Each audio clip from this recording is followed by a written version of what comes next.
gelin Aybeniz. Gelin buraya bir yere ki biz video çekeceğiz. Budur mahnılar. Turan.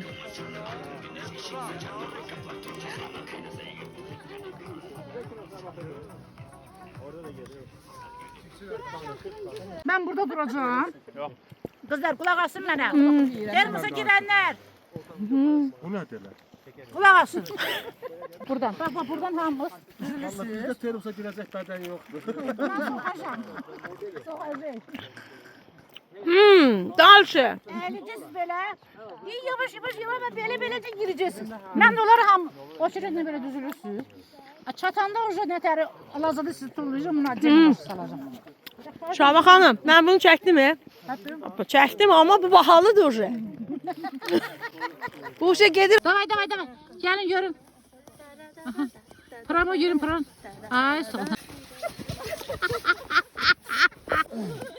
Ay Ela господом. Çok güzel. Gel. Aha girdin. Ay ya da orada çorladın.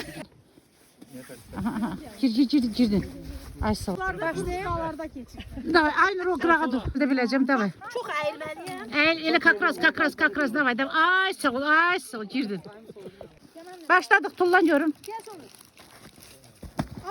Yok girmedin. Ayağın girmedi. Bu girir ha. Ayağı girmiyor. Ayağını soxanmadım. Trenirovka eləyirəm da. Abi aşağı tutun biraz aşağı tutun. Yok belə. El baş aşağı yüksek bak girdin. Girdin ayaklarınızı bir təriyle. Sen de aşağı. Girdin. Ay sağ sen girdin. Bir de davay başı ay sağ. Girdin. Vallahi girdin. Davay gülü sen. Mən kulak asanma. Kulak as baş aşağı dedi. Ay sağ. Eli bura çadandı. Dalvadan girin. Gel. Eğil. Biraz aşağı. Girdi. Geldim. Adam ben mecburum termosum. Sakit bir mənə kulak. Təzədən. Var hala var.